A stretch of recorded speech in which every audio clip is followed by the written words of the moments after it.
우주에서 가장 소중한 학생 여러분, 지금 우리는 반복문에 대해서 공부를 하고 있는 중인 거예요. 그래서 이번 시간에 여러분들과 반복문 중에서 while문에 대해서 한번 생각을 해볼 거예요. 근데 우리가 이 while문을 이해를 할 때 가장 좋은 방법이 어떤 거냐면 하나의 예를 들어서 이 예를 추적을 하면서 생각을 해보면 while문을 이해하기가 쉬워요. 바로 그렇기 때문에 제가 여기다 하나의 문제를 제시를 했어요. 여러분들은 여기에 문제를 한번 읽어보고, 그리고 여기 이 문제는 구구단이에요. 구구단에 이렇게 출력하는 결과물이 있는데 다음과 같이 출력을 하려면 while문을 이용해서 도대체 어떻게 코딩해야 될까 하는 거에 대해서 여러분들이 지금부터 먼저 한번 스스로 한번 구상들을 해보세요. 이렇게 한번 구상을 해놓고 그리고 나서 한번 그 과정을 쭉 따라가게 되면은 여러분들은 텔레노시 while문을 심도 있게 잘 이해할 수가 있을 거예요. 자, 그러면 문제를 읽어보고 여기에는 출력 결과를 보고 도대체 어떻게 하면은 우리가 어떻게 코딩을 하면 다음과 같이 이렇게 출력 결과가 나올 것인가 하는 거에 대해서 여러분들이 먼저 한번 구상들을 지금부터 해보세요. 지금부터 해보세요. 해봤어요? 자, 그러면 문제 조건은 어떻게 되는 거냐면 이거예요. 사용자로부터 원하는 단을 입력받아. 여기서 말하는 단이라고 하는 거는 뭐 3단, 4단, 5단, 9단 바로 그 단인 거예요. 입력을 받아서 구단을 출력하는 프로그램을 이렇게 작성을 하고 싶대요. 단 조건은 뭐냐면 while문을 이용해서 작성을 하라고 돼 있어요. 그리고 여기 보면은 얘가 있어요. 그래서 무슨 얘기냐면 원하는 단을 만약에 3단이라고 했을 때 우리가 3단 전체를 이렇게 출력하는 프로그램을 만들고 싶은 거예요. 어떤 걸 이용해서? 맞아요. 여기서 while문이라고 하는 반복문을 이용해서 만들고 싶은 거예요. 자, 그러면 여러분들은 여기서 먼저 어떤 걸 알아야 되겠어요? while문을 이용하라고 했기 때문에 여러분들은 먼저 while문에 대한 구조를 이해를 해야 될 거예요. 근데 그 while문에 대한 구조는 다음과 같이 이렇게 되어 있어요. 여러분들은 어떻게 구조가 되어 있냐면 초기값을 이렇게 써주고, 그리고 while문이기 때문에 while을 써주고 여기에 조건식이 들어가요. 그리고 그 다음에 콜론이 들어가요. 이쪽에서도 콜론을 빼놓으면 안 돼요. 콜론이라고 하는 자체는 아직 while문이라고 하는 구조 자체가 끝나지 않았어요 라고 하는 그 뜻이에요. 그리고 그 뒤에 실행문과 변환식이 있는데 여러분들은 실행문과 변환식을 쓸 때 여기를 반드시 똑같은 간격으로 들여쓰기를 해줘서 이만큼을 블록으로 묶어줘야 돼요. 이렇게 묶어준 게 while문의 구조예요. 자, 근데 여기서 한 가지를 생각을 해봐야 돼요. 여기서 우리가 while문이라고 하는 건 반복문인데 그 반복문은 어디에 제어를 받게 되어 있냐면 여기에 있는 조건식의 제어를 받게 되어 있어요. 그래서 여러분들은 먼저 while문에 가지고 있는 여기에 조건식이라고 하는 거에 대해서 전체적인 구조에 대해서 한번 생각을 해봐야 돼요. 자, 그러면 여러분들이 이렇게 알고리즘 구조를 배울 때 우리는 먼저 순차 구조에 대해서 생각을 해봤어요. 그리고 두 번째는 선택 구조에 대해서 생각을 해봤어요. 선택 구조라고 하는 거는 if 문 같은 경우, 그리고 또 하나 우리는 반복문 같은 반복 구조에 대해서 이렇게 알고 있어요. 다시 말해서 반복 구조라고 하는 거는 지금 배우고 있는 while문이나 또는 for문 같은 게 다음과 같은 구조를 가지고 있어요. 자, 그러면 이 구조의 특징은 어떻게 되는 거냐면 조건식이 참이면 실행문을 계속 반복해서 실행하게 되어 있는 거예요. 다시 말해서 이게 조건이라고 하는 게 이게 여러분들이 나중에 작성을 해줘야 될 조건식인 건데 이 조건식이 만약에 참으로 만족하게 되면은 그 아래쪽에 있는 실행문이라고 하는 거를 여기를 계속 이렇게 반복해서 실행하게 되어 있는 거예요. 그리고 언젠가는 그 조건에서 더 이상 맞지가 않는 때가 나올 거예요. 다시 말해서 조건을 위배하는 순간이 생길 거예요. 그러면 그때 가서 이렇게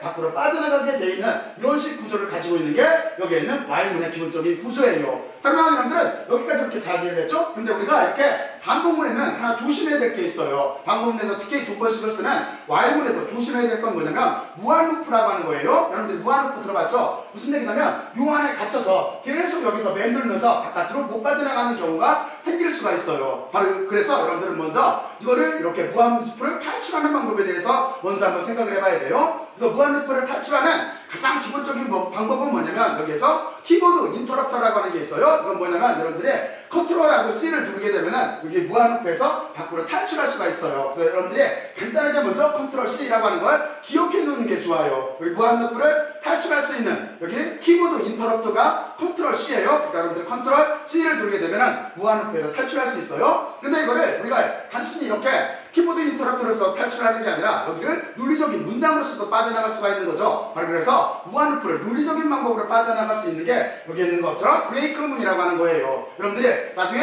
여기 while문을 쓸 때 브레이크 문이라고 하는 걸 추가해서 쓰게 되면은 그러면은 무한 루프에서 걸리지가 않고 무한 루프에서 탈출할 수가 있는 거예요. 여러분들 여기에는 브레이크 문이라고 하는 거에 대해서도 여러분들이 한번 잘들 생각들을 해줘서 이렇게 알아놓길 바래요. 그러면 여러분들은 이렇게 기본적으로 무한 루프를 탈출할 수 있는 방법까지 이렇게 알아보고, 그리고 이제부터 우리는 어떻게 할 거냐면 이쪽으로 이렇게 넘어가서 이제 조건문에 대한 구조에 대해서 이해를 하는 게 중요하기 때문에 그 구조에 대해서 한번 생각을 해볼게요. 우리가 포문이나 어떤 y문이나 또는 이 포문 같은 걸 이해를 할 때 제일 좋은 방법은 숫자를 붙여서 순차적으로 생각하는 거예요. 그래서 여기에 이렇게 지금 보면은 숫자적으로 이렇게 순서를 붙여놨어요. 다시 말해서 여러분들은 가장 먼저 어떤 걸 해야 되는 거냐면 여기에는 y문 그리고 조건식 실행문을 이렇게 써주는 거예요. 이게 무슨 얘기냐면 y문을 이렇게 작성을 할 때 가장 기본적인 뼈대가 되는 거예요. 그러니까 첫 번째 y를 써줘요. 그리고 두 번째 여러분들 조건식은 잘 현명하게 판단해서 써줘야 돼요. 그리고 반드시 콜론을 써줘야 돼요. 그리고 여러분들이 실행해야 될 반복해서 실행해야 될 실행문을 여기다 써주면 되는 거예요. 이 네 가지가 기본적인 뼈대고 그리고 다섯 번째, 여섯 번째로 되어 있는 추기값과 변화식이라고 하는 건 뭐냐면 컴퓨터라고 하는 거는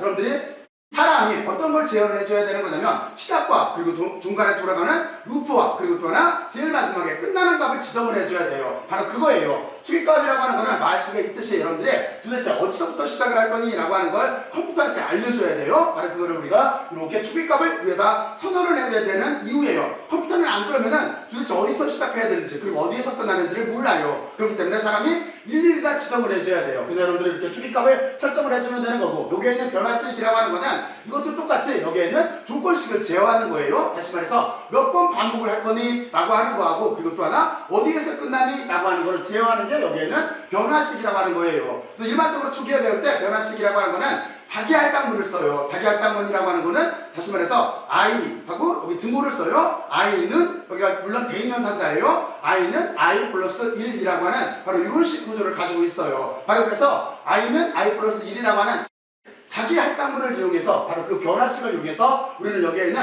조건식의 반분 획수와 끝나는 지점을 지정해 줄 수가 있어요. 그게 여기에는 변화식이 갖는 중요한 의미예요. 자, 그러면 여러분들은 다음과 같이 이렇게 6단계로 y문이 구성되어 있다라고 하는 걸 이제 이해를 했어요. 자, 그러면 다시 이제 우리 본론으로 돌아와서 자, 이제 여러분들이 배운 지금까지 알고 있는 기본 지식을 바탕으로 해서 이 구조를 이용해서 다시 한번 질문할게요. 도대체 어떻게 코딩을 해야 될까요? 라는 거에 대해서 여러분들이 지금부터 다시 한번 심도 있게 생각들을 한번 해보세요. 다시 한번 해보세요.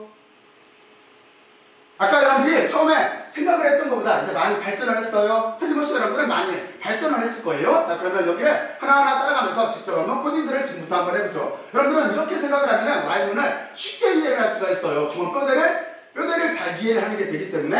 자, 그러면 먼저 여러분들은 어떤 생각을 해야 되는 거냐면 문장 자체에서, 문제 자체에서 뭐라고 그랬냐면 사용자로부터 원하는 단을 입력받아라고 하는 구절이 있어요. 그러면 여러분들은 여기 있는 구절을 여기에다가 코드를 어떻게 작성을 해줘야 될까요? 여기 보면은 사용자 입력문인 거예요. 그렇죠? 그러면 우리는 input이라고 하는 내부 함수를 써야 된다라고 하는 걸 잘 알고 있을 거예요. 그렇잖아요? input이라고 하는 함수를 쓰게 되면 여기는 될 테고 그리고 우리는 지금 구구단을 작성을 할 거기 때문에 이게 정수여야 돼요. 정수여야 되기 때문에 input이라고 하는 여기 사용자 함수라고 하는 자체는 이거는 모두 다 스트링으로 만든 거죠. 그렇죠? 우리가 숫자를 넣어도 스트링으로 만든 거기 때문에 앞에 정수로 바꿔줘라라고 해서 앞에 인티저를 붙여주면 되는 거예요. 그리고 여러분들이 변수명을 적절히 골라서 붙여주면 돼요. 그래서 여기를 코딩을 하면은 다음과 같이 이렇게 쓸 수가 있을 거예요. input이라고 하는 사용자 입력 함수를 이렇게 썼고 그리고 여기를 정수를 바꾸기 위해서 인티저를 썼고 그리고 여기에 대입 할당문 산자를 이렇게 썼고 그리고 여기에 지금 보게 되면 우리가 만들어야 될 게 주고 단위이기 때문에 단일 입력을 받아야 되기 때문에 여기를 그냥 알파벳으로 단을 그냥 DAN으로 쓴 것밖에 없어요. 여기를 변수명으로 이렇게 삼을게요. 자, 그러면 여러분들은 이제 초기에 사용자로부터 입력을 받는 데까지는 완성이 됐어요. 자, 그러면 이제 두 번째는 뭘 해야 되는 거냐면 드디어 구구단을 출력하는 이 프로그램을 y문을 이용해서 작성을 해야 돼요. 자, 그러면 여기는 여러분들이 조금 아까 배웠던 순서대로 따라가면 돼요. 첫 번째는 여러분들이 어떻게 하면 되는 거냐면 여기에 있는 순서대로 y를 써줘요. 그리고 두 번째는 조건식을 결정을 해줘야 돼요. 그리고 세 번째는 반드시 콜론을 써줘야 돼요. 근데 여러분들이 조건식을 결정을 할 때 그건 어떻게 생각을 하면 되는 거냐면 이쪽에 와서 문제 예를 보면 되는 거예요. 문제 예에서 지금 조건식은 어떻게 될 수밖에 없냐면 지금 우리는 조건식에 들어가는 변수는 i로 잡을게요. 그냥 간단하게 i로 잡고 시작을 할게요. 그 i가 영향을 주는 데는 어디냐면 요만큼 부분이에요. 이쪽 뒤쪽 여기 3이라고 하는 걸 예를 들어서 3단을 입력받을 때 이 3단이라고 하는 거는 여기에서 영향을 주게 돼 있어요. 그러니까 여기 3단이라고 하는 거는 이 단에서 영향을 줘야 되기 때문에 우리가 지금 여기에 있는 i라고 하는 변수가 영향을 주는 데는 영향을 받는 데는 1, 2, 3, 4, 5, 6, 7, 8, 9로 이렇게 나가는 바로 이 부분일 거예요. 바로 여러분들은 여기를 이용해서 조건식을 잡아주면 되는 거예요. 그러면 여러분들은 여기서 보면 1부터 시작을 해서 끝나는 데가 한 칸씩 건너뛰어서 9라는 걸 알 수 있어요. 바로 그렇기 때문에 우리는 이 i라고 하는 여기 변수가 다음과 같이 여기 9보다 작거나 같다라고 이렇게 써주면 되는 거예요. 그렇죠? 또는 이렇게 써주던 아니면 여러분들이 여기가 10보다 작다라고 써주면 되는 거예요. 10보다 작다라고 이렇게 써주게 되면은 여기가 1부터 9까지 이렇게 들어가게 될 거예요. 여러분들이 만약에 여기를 9와 같다라고 쓰거나 등호를 빼놓고 9보다 여기 등호를 뺐어요. 9보다 작다라고 한다면 이거는 틀림없이 여기는 저게 출력하는 값이 0부터 시작을 한다고 그랬잖아요. 0부터 항상 보면은 미만까지예요. 그래서 여러분들이 같다라고 하는 걸 빼놓게 되면은 여기는 3 곱하기 8까지 출력을 하게 될 거예요. 그러니까 여러분들이 이쪽을 꼭 여기 등호를 써주던 아니면 여기를 이렇게 그냥 여기 등호를 쓰기 싫다라고 한다면 여기가 10보다 작다라고 써줘야 돼요. 그리고 조금 전에 설명을 했듯이 여러분들이 만약에 여기를 9와 같다라고 등호를 2번 써서 그러면 같다라고 하는 뜻이었잖아요. 우리가 상수율산자를 배울 때 2개를 같다라고 써주게 되면은 여기에서는 아무것도 출력이 안 돼요. 여러분들이 꼭 한번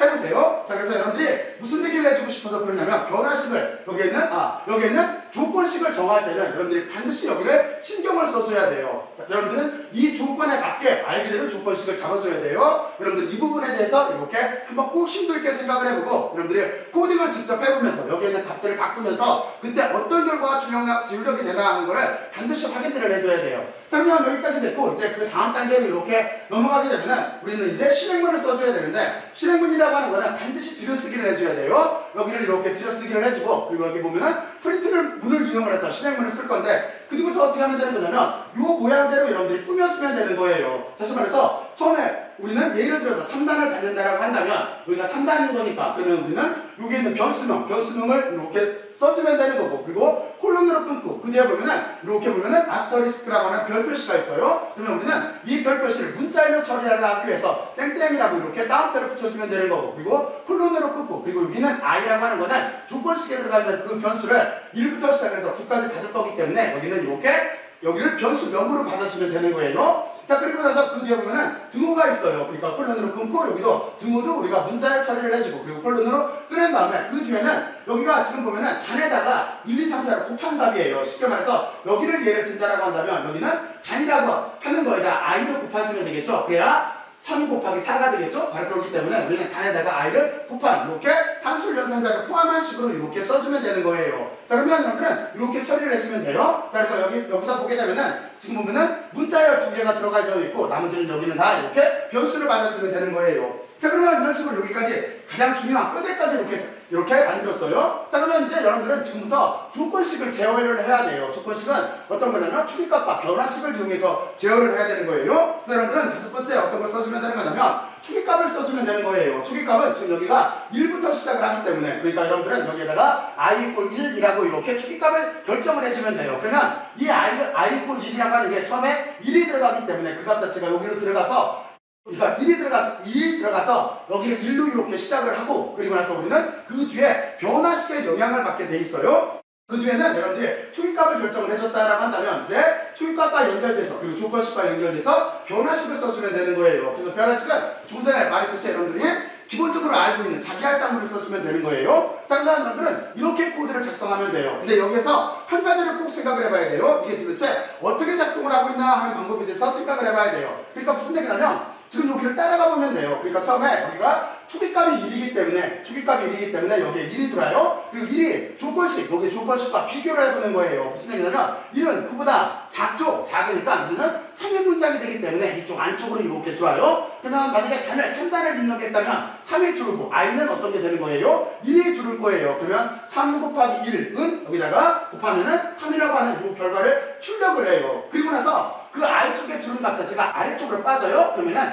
여기는 이렇게 위에서 1이라고 선언을 했기 때문에 1이 들어와요. 1이 들게 되면은 1 더하기 1을 해서 여기 i는 2로 바뀌는 거예요. 2로 바뀌고 그 뒤에 어떻게 되겠어요? 이 바뀐 값이 위로 올라가요. 위로 올라가서 다시 조건식과 비교를 해보는 거예요. 2라고 하는 거는 9보다 작아요. 그렇잖아요. 작으니까 다시 여러분들은 이쪽으로 두르는 거예요. 그러니까 3 곱하기 2를 만들어서 3 곱하기 2는 여기에서 6이라고 하는 걸 출력하게 돼 있어요. 자, 그리고 다시 어떻게 되는 거냐면 아래쪽으로 내려가요. 그러면 지금 여기에 2가 들어가져 있었어요. 그러면 2에다가 1을 더하면 3일 거예요. 그러면 3이 올라가는 거예요. 그래서 3은 다시 9하고 비교를 해요. 3은 9보다 작아요. 작으니까 다시 여기 3이 들어와요. 그러면 3 곱하기 3 돼서 9라고 하는 걸 출력을 하는 거예요. 이런 식으로 쭉 해가지고 여기 3 곱하기 9까지 오는 거예요. 그리고 나서는 어떻게 되겠어요? 여러분들이 만약에 예를 들어서 끝에 쪽으로 해본다라고 한다면 i에 8이 들어가 있다라고 한다면 8 더하기 1 내서 여기가 9가 될 거예요. 9는 올라갔어요. 9는 9보다 작지는 않지만 같아요. 그러니까 9가 여기로 들어갈 거예요. 그러면 3 곱하기 9에서 여러분들은 3, 9, 27이라고 하는 요 값을 출력을 할 거예요. 그 뒤에 어떻게 되겠어요? 그 뒤에 여러분들은 어떤 값이 들어가는 거냐면 여기에 9가 들어가겠죠? 9가 이렇게 들어가게 되면은 그러면 9 더하기 1은 10이에요. 10이 올라갔어요. 10이 올라가면 어떻게 되겠어요? 10이라고 하는 거는 9보다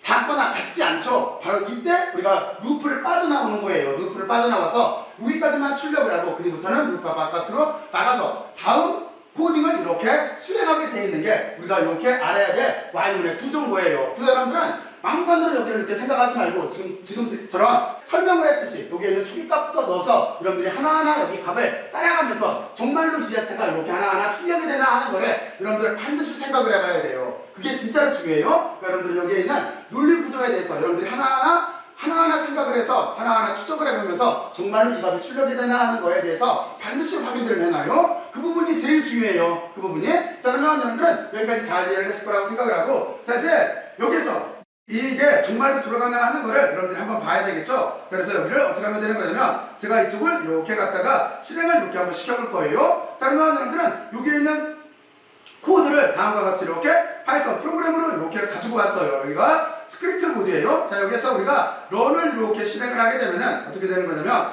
이쪽에 이렇게 단을 입력하세요 라고 하는 문구가 이렇게 뜰 거예요. 자, 그리고 이제 우리 위에서는 3단이었으니까 여기에다가 여러분들이 3이라고 하는 걸 이렇게 입력을 하게 되면은 다음과 같이 이렇게 3단이 출력된다라고 하는 거를 여러분들은 볼 수가 있어요. 자, 그러면 여러분들이 지금과 같이 여기에 있는 코드를 한번 보고 그리고 다시 여기에서 정말 이렇게 출력되나 하는 거에 대해서 다시 한번 추적들을 한번 해보세요. 꼭 한번 해보세요. 여러분들은 여기서 중요한 거는 뭐냐면 Y문이라고 하는 쓰는 문법도 알아야 되지만 다시 말해서 형식 6단계도 알아야 되지만 정말로 중요한 거는 거기에서 하나하나 아까 제가 했듯이 추적을 해보면서 정말 요각들이 하나하나 출력되는 거를 반드시 한 번 정도로 확인을 해야 돼요. 이 부분이 가장 중요해요. 자, 그러면 여러분들은 이렇게 3단이 출력되는 걸 봤어요. 자, 그리고 나서 이번에는 조건을 바꿔서 해볼까요? 여기에서 만약에 이렇게 해놓고 나서 원하는 단을 출력하세요 라고 되어 있는데 이번에는 여기에다가 예를 들어서 뭐 19단을 해볼까요? 19단 출력이 될까요? 그러면 이렇게 치면은 그처럼 이렇게 19단이 출력이 된다라고 하는 걸 여러분들이 이렇게 알 수가 있어요. 그러면 하여튼 여러분들이 이렇게 재미난 놀이라고 생각을 하고 여기를 꼭 한번 따라서 해보세요. 그리고 또 하나 꼭 이해를 하려고 노력들을 하세요. 자, 그러면 저는 여기를 이렇게 내려놓고 나서 자, 이제 여기에서 잠깐 꾸미는 방법에 대해서 생각을 해볼게요. 어떤 거냐면 지금 이 문장 자체를 우리가 이렇게 프린터문이라고 하는 걸 다음과 같이 이렇게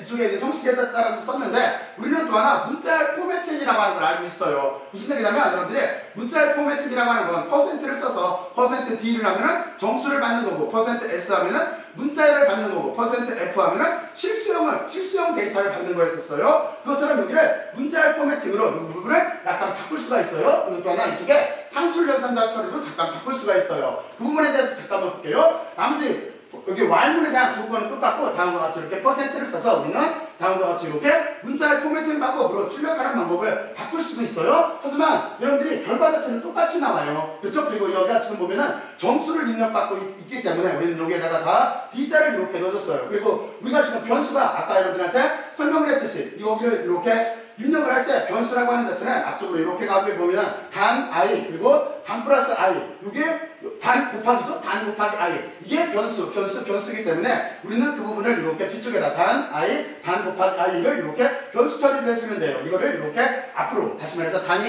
이 앞으로 들어가는 거고 그리고 곱하기가 있고 여기에 i 값이 들어가는 거고 그리고 등호가 있고 그리고 이게 단 곱하기 i 값이 여기로 들어가는 거고 이렇게 표현을 해줘도 돼요. 그리고 밑에는 어떤 걸로 쓴 거냐면 여기는 복합 염산자라고 하는 거로 처리를 쓴 거예요. 여러분들이 여기를 비교해봐요. 비교를 이렇게 해보게 되면은 이쪽은 자기 할당문은 i는 i 플러스 i로 썼어요. 하지만 이쪽으로 이렇게 쓸 때는 다음과 같이 이렇게 복합 염산자 걸로 써도 똑같다라는 걸 알 수가 있어요. 그리고 지금 같은 경우에는 여러분들이 이쪽을 이렇게 정수형을 받는 문자열 포매팅 방법에서 정수형을 받는 방법으로 이렇게 받아도 되고 여기가 어차피 나중에 여러분들이 이 자체를 변수를 받은 값을 입력을 시킬 거기 때문에 여기를 문자열을 받아서 여기를 다 S로 이렇게 바꿔줘도 돼요. 이렇게 바꿔줘도 돼요. 또는 여러분들이 여기에다가 F라고 실수로 받아도 상관은 없어요. 대신 실수를 받았을 때는 실수는 항상 어떻게 되어 있어요? 점한 다음에 0이 6개 붙게 돼 있다라고 그랬잖아요. 그렇잖아요? 바로 그래서 여러분들은 여기에다가 어떻게 해주면 되는 거냐면 퍼센트 쓰고 나서 굳이 우리가 실수형으로 받으려고 한다면 거기에서 조절을 해주면 돼요. 점한 다음에 그 소수점 개수를 0으로 넣으면 돼요. 0 해놓고 F를 쓰게 되면은 여러분들이 F라고 하는 문자를 포매팅을 쓰더라도 다음과 같이 똑같은 출력이 나온다라고 하는 걸 알 수가 있어요. 그러면 이렇게 이 부분까지 이렇게 한번 참고로 알아놓고 그리고 이제 여러분들은 여기서 한 가지를 생각을 해봐야 돼요. 어떤 생각을 해봐야 되는 거냐면 우리가 지금은 여기에는 임의의 단을 입력받아서 구구단을 출력하는 프로그램을 while문을 통해서 작성을 했어요. 그럼 이거를 뭐와 비교를 해봐야 되겠어요? 어떤 거와 비교를 해봐야 되는 거냐면 while문이나 for문이나 똑같은 역할을 수행을 해야 되는 거잖아요. 그래서 여러분들이 for문으로도 여기를 한번 작성을 해봐야 돼요. 자, 그러면 지금부터 여러분들이 똑같은 조건 내에서 이거를 while문이 아니라 for문으로 여기를 바꿔서 한번 지금부터 작성들을 해보세요. 지금부터 한번 해보세요. 해봤어요? 여러분들이 틀림없이 여기를 잘 작성을 했을 거예요. 그래서 우리가 포문으로 작성을 하게 되면 다음과 같이 쓰면 돼요. 포라고 하는 거는 포문, 첫 번째, 두 번째 변수, 세 번째 인, 그리고 네 번째 시퀀스를 써주면 되는 거예요. 시퀀스는 일반적으로 가장 많이 쓰는 게 레인지문하고 리스트예요. 그래서 여러분들은 지금 이 시간에는 이것처럼 레인지로 조절을 했을 거예요. 그리고 다섯 번째는 폴론을 쓰고 그리고 들여쓰기를 한 다음에 그게 실행문을 써주면 되는 거예요. 그래서 여러분들은 이쪽에 있는 while문을 보고 여러분들이 한번 이렇게 코딩을 해볼 때 처음에 사용자 입력문을 똑같이 써주면 되는 거고 그리고 이쪽에 while문이라고 하는 거를 위에 있는 형식에 맞게 지금 포문으로 바꿔준 거예요. 첫 번째 for를 써주고 두 번째 변수를 i로 써줄게요. 그리고 in을 이렇게 써주고 그리고 시퀀스를 range 함수를 이렇게 써줬어요. 그리고 콜론을 쓰고 여기다가 실행할 문단은 여기에 있는 거하고 똑같이 이렇게 써줬어요. 그리고 아까도 말했지만 여기를 우리가 여기 문자열 포매팅을 할 때 여기를 정수로 처리를 해도 되지만 어차피 여러분들 변수를 받아서 이거를 문자열로 바꿔서 받아도 돼요. 그래서 이쪽을 S로 이렇게 써도 상관이 없는 거예요. 양쪽은 똑같이 동일하고 그리고 이쪽에서 하나 조심해야 될 건 뭐냐면 포문을 쓸 때 여기에는 range 함수에 대한 조건이에요. 왜냐면 우리는 앞에 있는 결과 여기에 있는 결과를 보면은 1부터 9까지가 이렇게 나와야 돼요. 반복이 돼야 돼요. 바로 그렇기 때문에 여기를 어떻게 잡아줘야 되는 거냐면 여기를 시작점을 1로 잡고 끝나는 점을 9가 아니라 10으로 잡아야 돼요. 왜냐면 항상 얘기하지만 여기에 스탑이라고 하는 거 여기가 스타트잖아요. 스타트는 1로 잡고 스탑이라고 하는 멈추는 데는 이게 미만까지예요. 미만까지이기 때문에 9까지 출력이 되려면 여기를 10으로 잡아야 돼요. 그리고 우리가 앞에서 보게 되면 간격은 다 1씩이에요. 1씩. 한 칸 간격이에요. 그렇기 때문에 이게 간격이라고 하는 스텝은 1로 써주면 돼요. 그러면 이쪽에 있는 포문이 하는 역할이 while문이 하는 역할이나 이쪽에 하는 포문이 하는 역할이나 서로 동일한 값을 출력하게 돼 있어요. 여러분들은 이렇게 while문과 포문을 똑같이 이렇게 비교를 해보면서 이해를 해내면 두 가지를 다 심도 있게 이해를 할 수가 있어요. 자, 그러면 여기까지 꼭 한번 스스로 코딩들을 해보세요. 자, 여기까지 꼭 한번 해보세요. 이제 저는 다음 주제에서 만날게요. 열심히 들어주셔서 고맙고요. 수고들 많이 했어요.